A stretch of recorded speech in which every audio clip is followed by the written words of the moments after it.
Good morning dear students, मैं मनोज कुमार भैया, geography teacher, आपके सामने फंडामेंटल ऑफ ह्यूमन ज्योग्राफी के चैप्टर नंबर 4 सबसे इम्पोर्टेंट चैप्टर है। इस चैप्टर से बड़ा क्वेश्चन आएगा और हो सकता है लेब का भी क्वेश्चन आ जाए। प्राथमिक क्रिया, प्राइमरी सेक्टर, जिसका संबंध मूल रूप से प्रकृति से है, नेचुरलिटी से, चाहे आपके जैसे प्रकृति से जुड़े हुए कृषि है, पशुपालन है, मत्स्य पालन है, ये सारे के सारे किस बात है? प्राथमिक क्रियाकलाप, जिनका संबंध किससे जुड़ा? प्रकृति से। प्राइमरी सेक्टर की बात करें, आदिकालीन मानव समाज जो मूल रूप से आपके प्रकृति पर डिपेंड था, प्रकृति की पूजा करता था, प्रकृति को भगवान मानता था और वो प्रकृति पर ही डिपेंड थी। परिस्थितियों चाहे कितनी परिस्थिति आ जाए, वो प्रकृति से उनका बहुत ज्यादा था। बात करें आदिकालीन मानव समाज की जीवन निर्वाह, आदिकालीन मानव समाज के जीवन निर्वाह की बात करें तो जीवन निर्वाह दो तरीके से होता था। आदिकालीन मानव समाज के जीवन निर्वाह दो तरीके से होता था। एक तो वो करता था हास्य, शिकार। आदिकालीन मानव समाज का जीवन निर्वाह दो तरीके से होता था, हास्य या शिकार के माध्यम से, और दूसरा होता था आपके जंगल में पेड़ पौधों से फल फूल है, पेड़ पौधों जो वनस्पतियां उनसे फल फूल है, पौधों से प्राप्त होने वाले जो भी पदार्थ है उनको प्राप्त करके अपना जीवन निर्वाह करता था। पौधों से, वनस्पतियों से, पेड़ पौधों से, जंगल से जो भी पदार्थ प्राप्त होते थे, फल फूल वगैरह, कंदमूल वगैरह, उनसे वो अपना जीवन यापन करता था। या फिर वो शिकार था। आदिकालीन मानव समाज के जीवन निर्वाह के दो तरीके हो गए। उसके बाद में आदिकालीन मानव समाज में जीवन निर्वाह के बाद में आदिकालीन मानव समाज के भोजन संग्रह के दो क्षेत्र थे। भोजन संग्रह के दो क्षेत्र, एक उच्च अक्षांश और एक निम्न अक्षांश। उच्च अक्षांश की बात करें तो आपके उच्च अक्षांश में आपके उधर यूरोप और एशिया का क्षेत्र, यूरोप एशिया का क्षेत्र, दक्षिणी चिली और आपके उत्तरी कनाडा, ये क्या है? उच्च अक्षांश। और फिर निम्न अक्षांश जो अफ्रीकन देशों के आसपास का क्षेत्र है, दक्षिण पूर्वी एशिया क्षेत्र है, दक्षिण पूर्वी एशिया क्षेत्र, अफ्रीका का क्षेत्र, ठीक है। ये क्या थे? भोजन संग्रह के दो क्षेत्र थे। भोजन संग्रह के दो क्षेत्र, उत्तरी कनाडा, यूरेशिया, दक्षिणी चिली और विश्व रेखा का अफ्रीका, ऑस्ट्रेलिया और दक्षिण पूर्वी एशिया क्षेत्र। तो ये भोजन संग्रह के दो क्षेत्र हो गए। उसके बाद में लाल कलर किसे कहते हैं? यह लाल कलर का संबंध कौन से सेक्टर से प्राथमिक, द्वितीय, तृतीय, चतुर्थ, पंचम? तो सही सी बात है, घर से बाहर कार्य करने वाले जो सभी होते थे प्राथमिक सेक्टर के, उन्हें लाल कलर कहा जाता था। और ये फर्स्ट सेक्टर से जुड़े हुए थे, प्राइमरी सेक्टर से, प्राथमिक सेक्टर से। तो ध्यान रखना प्रश्न है कि लाल कलर का संबंध कौन से क्रियाकलाप से? तो प्राथमिक क्रियाकलाप से।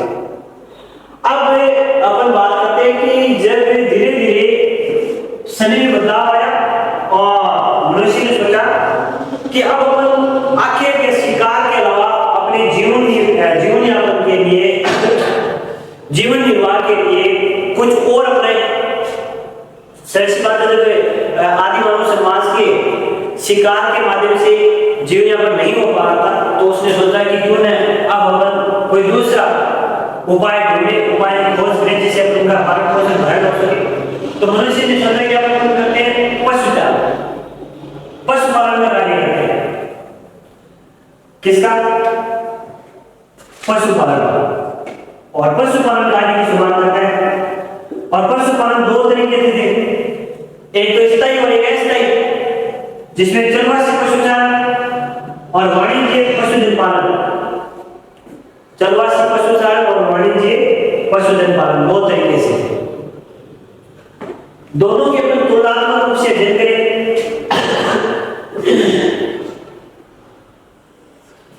चलवासी पशुचारण और दूसरा वाणिज्य पशुधन पालन। पशुधन पालन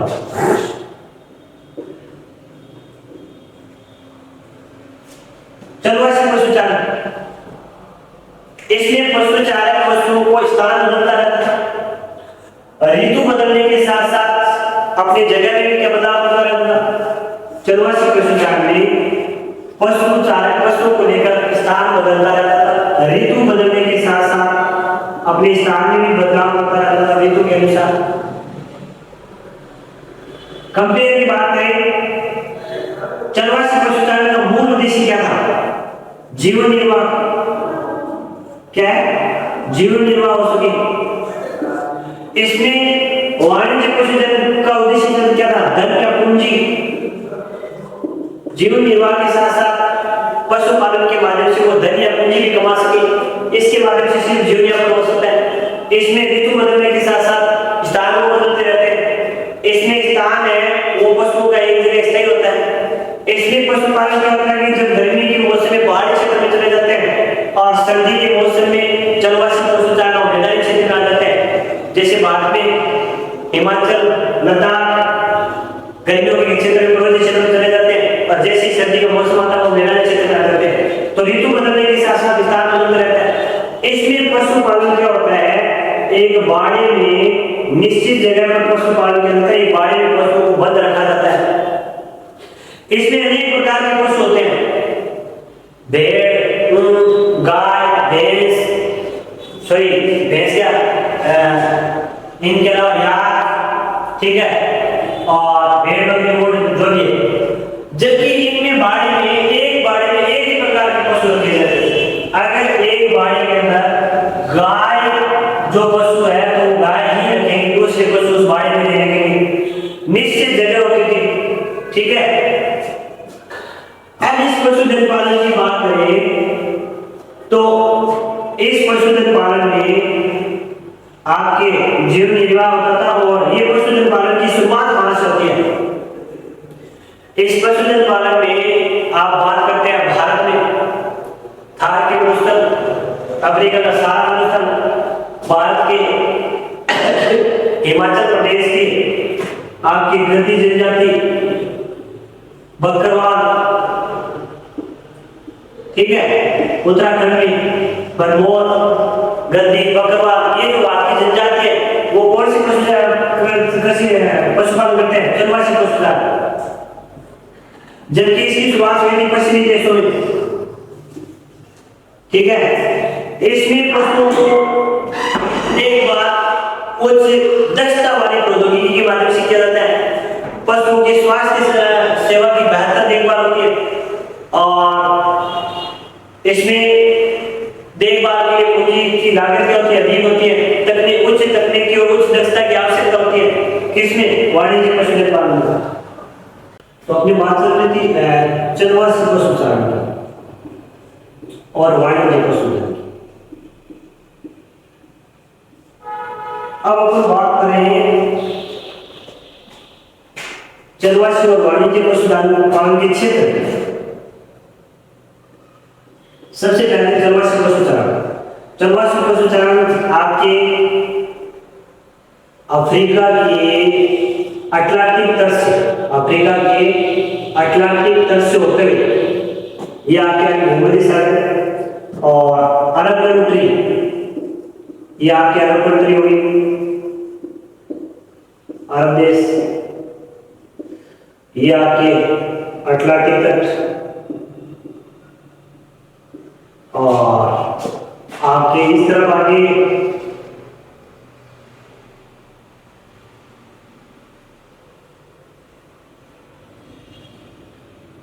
मरुस्थलीय क्षेत्र में थार के मरुस्थल, भारतीय हिमाचल, गद्दी, बकरवाल, भोटिया, ये जो जनजाति है ये भी चलवासी पशुचारण करते थे। अरब कंट्री, थार का मरुस्थल, भारत, चीन और चीन के साथ साथ मंगोलिया,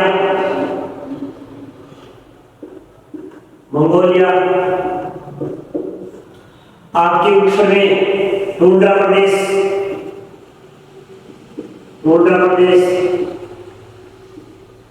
और अफ्रीका का दक्षिणी पश्चिमी क्षेत्र और अफ्रीका का मेडागास्कर द्वीप,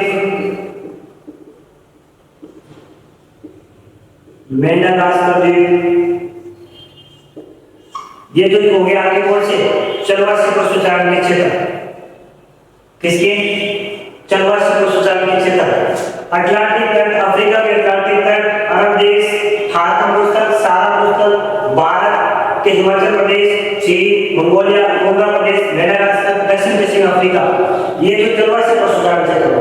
अब बात करते हैं वाणिज्य पशुधन पालन की। वाणिज्य पशुधन पालन की अगर बात करें तो आपके वाणिज्य पशुधन पालन में अर्जेंटीना के बाद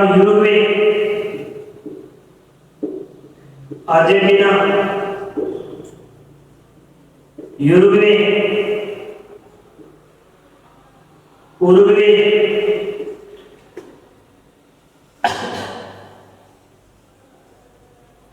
आपके संयुक्त राज्य अमेरिका,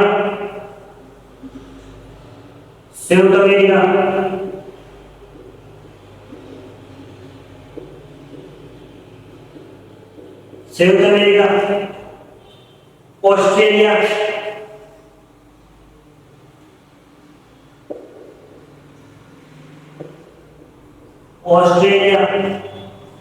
अर्जेंटीना, ऑस्ट्रेलिया, न्यूजीलैंड, ठीक है। ये तो आपके हो गए कौन से वाणिज्य पशुधन पालन। यूरोप और एशिया के क्षेत्र, यूरेशिया क्षेत्र में भी होता है, पश्चिम देशों में शुरुआत हुई थी। तो ये जलवायु पशुचारण क्षेत्र में बेग में क्वेश्चन भी आ सकता है, बेग में स्थान बढ़ना, जलवायु पशुचारण क्षेत्र को अंकित कीजिए या वाणिज्य पशुधन पालन को अंकित कीजिए। अब 3-4 विशेषताएं वाणिज्य पशुधन पालन की दोबारा सुन लेना। एक निश्चित इसका उद्देश्य होता है धन या पूंजी कमाना। इसमें उच्च तकनीकी और प्रौद्योगिकी के माध्यम से पशुपालन किया जाता है। एक बाड़े में एक प्रकार के पशु रखे जाते हैं। स्वास्थ्य का देखभाल बेहतर तरीके से किया जाता है। इनके अलावा वाणिज्य पशुधन पालन की 5 विशेषता ये सुन लेना कि भाई जो भी पशु होते हैं उनसे प्राप्त होने वाले मांस, चिकन, खाद, ऊन, इन सबको एक बंद डिब्बे में पैक करके विदेशों को निर्यात किया जाता है। किसमें? वाणिज्य पशुधन पालन में। चरवासी में आपको पता है व्यक्ति अपने साथ आवश्यकता की वस्तु लेकर नई जगह स्थानांतरित होते रहते हैं। गर्मियों के क्षेत्र में मैदानी पर्वतीय क्षेत्र में चले जाते हैं और आपके सर्दियों में वापस मैदानी क्षेत्र में आ जाते हैं। इनके अलावा ऋतु बदलने के साथ विस्तार बदलते हैं, ये हो ही गया। और इसमें जैसी घास फूस जो जिस मैदान में रहते हैं वहाँ की घास फूस समाप्त होती है, नई जगह चले जाते हैं, ठीक है। इस चीज के ऊपर सिर्फ जीवन निर्वाह हो सकता है। और इन क्षेत्र की बात करें तो भारतीय क्षेत्र में आपके गद्दी, बकरवाल और ब्रह्मोली जनजाति क्षेत्र करते हैं और अफ्रीका इन क्षेत्र में ये अटलांटिक तट से लेकर ये सारे के सारे क्या है चरवासी पशुचारण क्षेत्र है। तो ये तो हो गया आपका चरवासी पशुचारण और वाणिज्य पशुधन पालन में अंतर या उनकी विशेषताएं।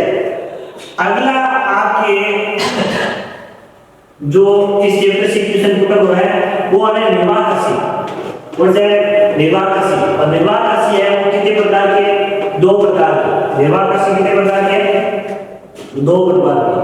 अगर आपने निर्वाह कृषि से क्या ऐसे हैं इनके कितने प्रकार के वर्णन करें तो निर्वाह कृषि आपके 2 प्रकार के। कितने प्रकार के? 2 प्रकार के। एक तो आदिकालीन निर्वाह कृषि, और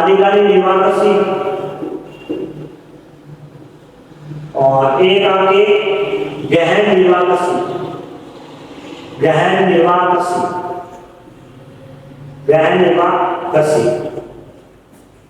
अब दोनों में अंतर सुनेगा, आदिकालीन निर्वाह कृषि और गहन निर्वाह कृषि। आदिकालीन गहन निर्वाह कृषि में क्या होता है कि जो आपके कृषक होते हैं वो जमीन के घास फूस वनस्पति पेड़ पौधों को जलाकर उस जगह कृषि करते हैं, ठीक है। इस कृषि को स्थानांतरण कृषि भी कहते हैं। इस कृषि को भारत में झूमिंग कृषि भी कहते हैं। क्या कहते हैं? झूमिंग कृषि। इस कृषि को झूमिंग कृषि, इस कृषि को आपके कर्तन दहन कृषि भी कहते हैं, कर्तन दहन कृषि। ठीक है, इस कृषि में होता है क्या है, किसान किसी जमीन के भूभाग पर कृषि करता है, 3 या 4 वर्ष इस जमीन के भूभाग पर कृषि कर ले और उसके बाद में इस कृषि में मान लो यहाँ की जमीन की उर्वरक क्षमता खत्म होगी तो किसान इस जमीन को छोड़कर नई जगह चले जाएंगे, यहाँ 3-4 वर्ष खेती करेंगे, फिर यहाँ की जमीन की उर्वरक क्षमता खत्म होगी तो आगे चलेंगे और यहाँ कर लेंगे 3-4 साल। अब जैसे ही वहां गए तो पीछे वाले जमीन पर नई जो वनस्पतियां तैयार हो पाएंगी तो वो वापस आके यहाँ की वनस्पति पेड़ पौधों को जलाएंगे और जो राख प्राप्त होगी उससे जमीन की उर्वरक प्राप्त होगी, वापस यहाँ कृषि करते जाएंगे। तो इसमें क्या होता है, स्थानांतरण होता है। इसमें कृषि की उर्वरक क्षमता बनाए रखने के लिए पेड़ पौधे वनस्पति घास फूस इनको जलाते हैं और जो राख प्राप्त होती है उस राख से जमीन की उर्वरक क्षमता प्राप्त होती है। इस कृषि से सिर्फ और सिर्फ जीवन निर्वाह हो सकता है, ज्यादा कुछ नहीं होता और जनजाति वर्ग में ज्यादा होती है। इनके अलावा अपन इस कृषि की बात करें तो इस कृषि को विश्व में अलग अलग देशों में अलग अलग नाम से पुकारा जाता है। इस कृषि को जैसे मध्य अमेरिका और मेक्सिको में इसे मिल्पा कहते हैं। क्या कहते हैं? मिल्पा। इनके अलावा इंडोनेशिया और लादान कहते हैं। क्या कहते हैं? लादान कहते हैं। श्रीलंका में इसे चेना कहते हैं। श्रीलंका में इसे क्या कहते हैं? चेना कहते हैं। उपनाम है इस कृषि के, आदिकालीन निर्वाह कृषि के उपनाम मेक्सिको, मध्य अमेरिका मिल्पा, इंडोनेशिया लादान, श्रीलंका में चेना और वियतनाम में इसे रे कहते हैं। वियतनाम इसे रे कहते हैं। भारत के उत्तरी पूर्वी राज्य में इसे झूमिंग कृषि कहते हैं। राजस्थान में इसे वादरा या दजिया कहते हैं। ये तो आपकी स्थानांतरण आदिकालीन कृषि के विशेषता। निर्वाह कृषि का दूसरा प्रकार है गहन निर्वाह। कौन सा है? गहन निर्वाह। गहन निर्वाह और गहन निर्वाह की पहली विशेषता सुनो। गहन निर्वाह में जमीन के कम भूभाग पर प्रति हेक्टेयर उत्पादन ज्यादा पैदा करना मुख्य उद्देश्य है। गहन निर्वाह कृषि का उद्देश्य है प्रति हेक्टेयर उत्पादन में वृद्धि। गहन निर्वाह कृषि का मुख्य उद्देश्य क्या है? प्रति हेक्टेयर उत्पादन में वृद्धि करना। इसमें अधिक जनसंख्या होने की वजह से कम भूभाग पर अधिक से अधिक पैदावार या उत्पादन करना चाहते हैं। ठीक है, जैसे ये भी दो प्रकार के चावल गहन और चावल प्रधान गहन और चावल रहित गहन। चावल प्रधान गहन मतलब ये क्या की जाएगी? सिंचित की जाएगी। क्या की जाएगी? सिंचित। और ये क्या होगी? आपके चावल की फसल हो मानसून पर या मौसम पर डिपेंड होगी। इनके अलावा गहन निर्वाह की बात करें तो कौन कौन चावल गहन निर्वाह मतलब पड़ती है उत्पादन ज्यादा से ज्यादा अधिक जनसंख्या की वजह से पैदावार अधिक करने का मुख्य उद्देश्य होता है। और इसमें बात करते हैं कौन कौन से, जैसे भारत के उत्तर के मैदान में आपके गेहूं, गंगा के मैदानी क्षेत्र में गेहूं में क्या है? गहन निर्वाह कृषि है। चावल की गहन निर्वाह कृषि। आपके जापान के बाद में बात करते हैं चाइना के बाद में भारत के उत्तर मैदान में क्या गेहूं एक गहन प्रधान कृषि है। तो सरल सी बात है, आदिकालीन निर्वाह कृषि में स्थानांतरण कृषि। इसमें क्या होता है? इसमें जो गहन निर्वाह कृषि है इसमें ध्यान रखना तीसरी विशेषता है कि उत्पादन बढ़ाने के लिए, प्रति हेक्टेयर उत्पादन वृद्धि करने के लिए किसान जमीन की उर्वरता के लिए गोबर खाद का छिड़काव करते हैं। किसका करते हैं? गोबर खाद का छिड़काव करते हैं। जबकि इसमें जमीन की उर्वरक क्षमता किससे प्राप्त होती है? पेड़ पौधों से प्राप्त होने वाली जो राख है उससे, राख से जमीन की उर्वरक क्षमता बनाई जाती है। जबकि इसमें गोबर खाद के माध्यम से आपकी जमीन की उर्वरक क्षमता प्राप्त की जाती है। जमीन की उर्वरकता बनाए रखने के लिए गोबर खाद का छिड़काव किया जाता है। तो ये तो थी आपकी निर्वाह कृषि के दो प्रकार। ठीक है, आदिकालीन निर्वाह कृषि और इसमें गहन निर्वाह कृषि। बाकी अपन आगे की जो 2-3 रोपण कृषि है और विस्तृत वाणिज्य कृषि है, इनके अलावा सबसे इंपॉर्टेंट है आपके सहकारी कृषि और सामूहिक कृषि। जिससे अपन पढ़ेंगे सहकारी कृषि से संबंधित आपके जो सहकारी आंदोलन और डेनमार्क है, नीदरलैंड है, बेल्जियम है और सामूहिक कृषि में अपन सोले से उनके बारे में पढ़ेंगे। तो इस चैप्टर में दो पार्ट होंगे। फर्स्ट पार्ट में आपकी होंगे और इसमें रेगिस्तान पूछे का आपको ध्यान रखना है। छोटा सा क्वेश्चन जैसे मतलब चरवासी पशुचारण, तो चरवासी पशुचारण में क्वेश्चन आता है कि तिब्बत के क्षेत्र में कौन से चरवासी पशुचारण होते हैं, या इंडीज में कौन से होते हैं, लामा, आर्कटिक क्षेत्र में क्या होता है, रेंडियर होते हैं, ठीक है। और बाकी आपके इस बुक का जो पार्ट है वो सेकंड में कंप्लीट करवा देंगे। आधिकारिक युवा कृषि के आपके दो प्रकार होंगे, ठीक है। मेष का आपको ध्यान रखना है, ठीक है। मलेशिया हो गया, इंडोनेशिया, जर्मनी, अमेरिका और चावल प्रधान, ठीक है। इसमें थोड़ा सा ध्यान रखना सभी की और आवश्यकता ज्यादा होती है। बाकी अब अपन इस पार्ट प्राथमिक लेखा के कृषि से संबंधित पार्ट सेकंड में अपन बात करेंगे रोपण कृषि, विस्तृत वाणिज्य कृषि, सहकारी कृषि, सामूहिक कृषि और खनन के प्रकार और खनन को प्रभावित करने वाले कारक। ये 5-6 बातें पढ़ेंगे आगे। तो बड़ा क्वेश्चन भी आपको बता दिया। विशेष ध्यान रखना आपको चरवासी वाणिज्य पशुधन पालन का इस चैप्टर से, और इसके बाद में आपको ध्यान रखना सहकारी और सामूहिक कृषि। बाकी छोटे क्वेश्चन आपको बराबर रिपीट करते रहने वाला।